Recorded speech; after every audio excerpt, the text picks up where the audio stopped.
বাংলাদেশের অন্তর্বর্তী সরকার নির্বাচন কবে করাবে সেই নিয়ে বারবার জল খোলা হয় বাংলাদেশের রাজনীতি।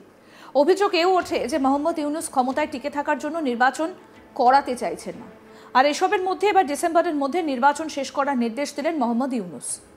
এই নিয়ে তিনি বেশ কয়েকটা নির্দেশ দিয়েছেন, যার মধ্যে রয়েছে স্বচ্ছতা নিশ্চিত করতে গত 3 নির্বাচনে দায়িত্ব পালন করা প্রিসাইডিং কর্মকর্তাদের এই নির্বাচন থেকে দূরে রাখা, ভোট কেন্দ্রে সিসিটিভি ক্যামেরা লাগানো, দায়িত্বপ্রাপ্ত পুলিশের শরীরে ক্যামেরা লাগানো ইত্যাদি।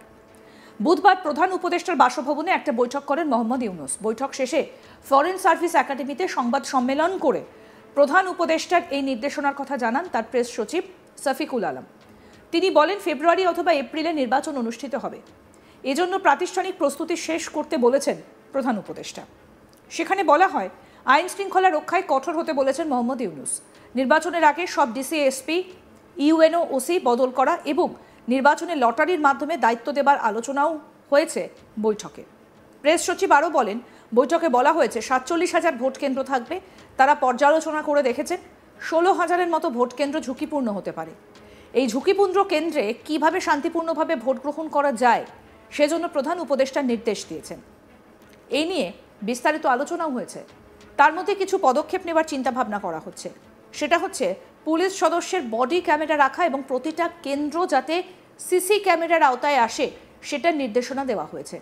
এই সিসি ক্যামেরাগুলো যাতে মনিটরিং ঠিকমতো করা যায় সেই বিষয়ে প্রশিক্ষণ দিতে বলেছেন প্রধান উপদেষ্টা। কি বলছেন প্রেস সচিব শফিকুল আলম, শুনব।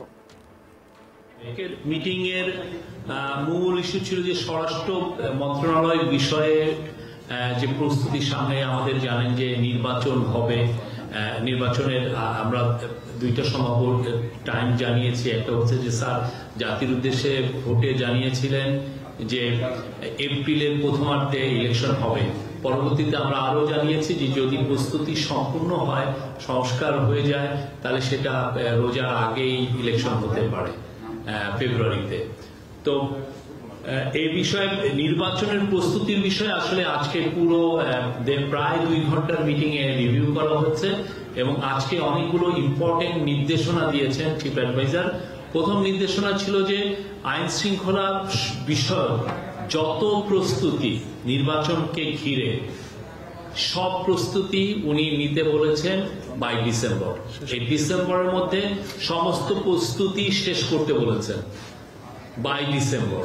এই প্রস্তুতিগুলোর মধ্যে অনেকগুলো বিষয় আছে, যেমন আইন শৃঙ্খলা বাহিনীতে 17,000 নতুন member of security forces like police, BGB, coastguard নেওয়া হচ্ছে এই নির্বাচনকে সামনে রেখে। তাদের রিক্রুটমেন্ট এবং তাদের ট্রেনিংটা খুব ইম্পর্টেন্ট, যাতে এই সময়ের মধ্যে শেষ হয় সেই বিষয়ে উনি নির্দেশ দিয়েছেন। নির্বাচনকে সামনে রেখে আপনি জানেন অনেক পায়তারা হয় যে এটাকে আইন শৃঙ্খলা পরিস্থিতি যাতে ডিটোরিয়েট করে সেই বিষয়ে অনেক পায়তারা থাকে। তো উনি আজকে নির্দেশ দিয়েছেন যে আইন শৃঙ্খলা বাহিনী যাতে কঠোরভাবে আইন প্রয়োগ করে এই আগামী মাসগুলোতে নির্বাচনকে সামনে রেখে। আর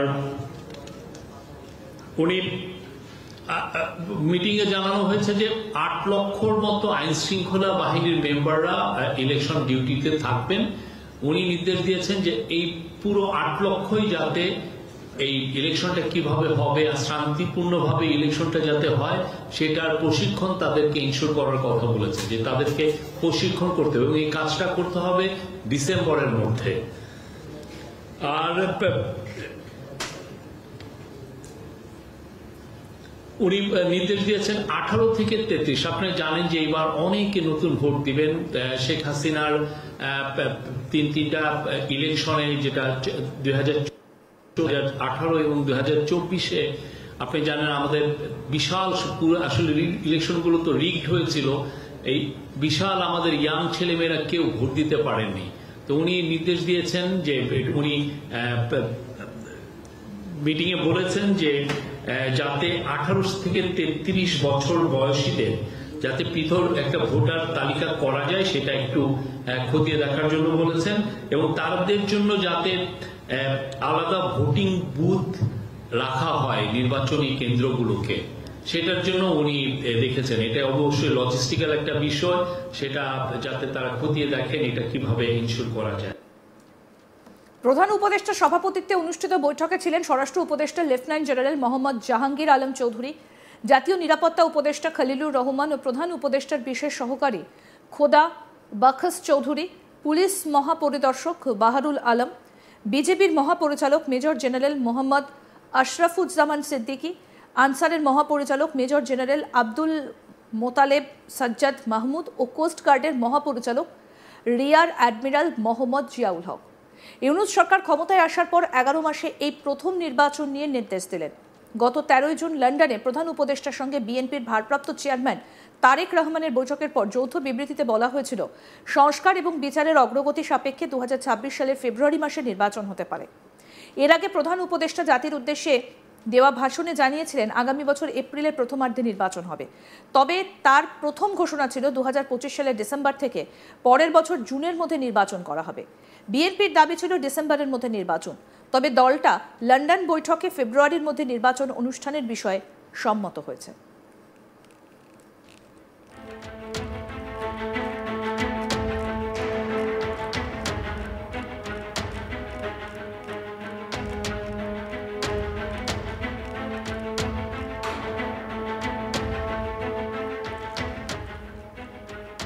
বাংলাদেশের অন্তর্বর্তী সরকার নির্বাচন কবে করাবে সেই নিয়ে বারবার জল খোলা হয় বাংলাদেশের রাজনীতি। অভিযোগ এও ওঠে যে মোহাম্মদ ইউনূস ক্ষমতায় টিকে থাকার জন্য নির্বাচন করাতে চাইছেন না। আর এসবের মধ্যে এবার ডিসেম্বরের মধ্যে নির্বাচন শেষ করার নির্দেশ দিলেন মোহাম্মদ ইউনূস। এই নিয়ে তিনি বেশ কয়েকটা নির্দেশ দিয়েছেন, যার মধ্যে রয়েছে স্বচ্ছতা নিশ্চিত করতে গত 3 নির্বাচনে দায়িত্ব পালন করা প্রিসাইডিং কর্মকর্তাদের এই নির্বাচন থেকে দূরে রাখা, ভোট কেন্দ্রে সিসিটিভি ক্যামেরা লাগানো, দায়িত্বপ্রাপ্ত পুলিশের শরীরে ক্যামেরা লাগানো ইত্যাদি। কি বলছেন এই বিষয়ে বাংলাদেশের প্রেস সচিব, আসুন আরেকবার শুনুন। মিটিং এর মূল ইস্যু ছিল যে স্বরাষ্ট্র মন্ত্রণালয় বিষয়ে যে প্রস্তুতি সামনে আমাদের জানেন যে নির্বাচন হবে। নির্বাচনের আমরা দুইটা সম্ভাব্য টাইম জানিয়েছি। একটা হচ্ছে যে স্যার জাতির উদ্দেশ্যে ভোটে জানিয়েছিলেন যে এপ্রিলের প্রথমার্ধে ইলেকশন হবে। পরবর্তীতে আমরা আরো জানিয়েছি যে যদি প্রস্তুতি সম্পূর্ণ হয়, সংস্কার হয়ে যায়, তাহলে সেটা রোজার আগেই ইলেকশন হতে পারে ফেব্রুয়ারিতে। তো এই বিষয়ে নির্বাচনের প্রস্তুতির বিষয়ে আসলে আজকে পুরো প্রায় 2 ঘন্টার মিটিং এ রিভিউ করা হচ্ছে এবং আজকে অনেকগুলো ইম্পর্টেন্ট নির্দেশনা দিয়েছেন চিফ অ্যাডভাইজার। প্রথম নির্দেশনা ছিল যে আইন শৃঙ্খলা বিষয়ক যত প্রস্তুতি নির্বাচনকে ঘিরে সব প্রস্তুতি উনি নিতে বলেছেন। আরো আপডেট পেতে দেখতে থাকুন আজ তাক বাংলা। সাবস্ক্রাইব করুন, নোটিফিকেশন পেতে বেল বাটন অপশন প্রেস করুন, হোয়াটসঅ্যাপেও ফলো করুন আজ তাক বাংলা।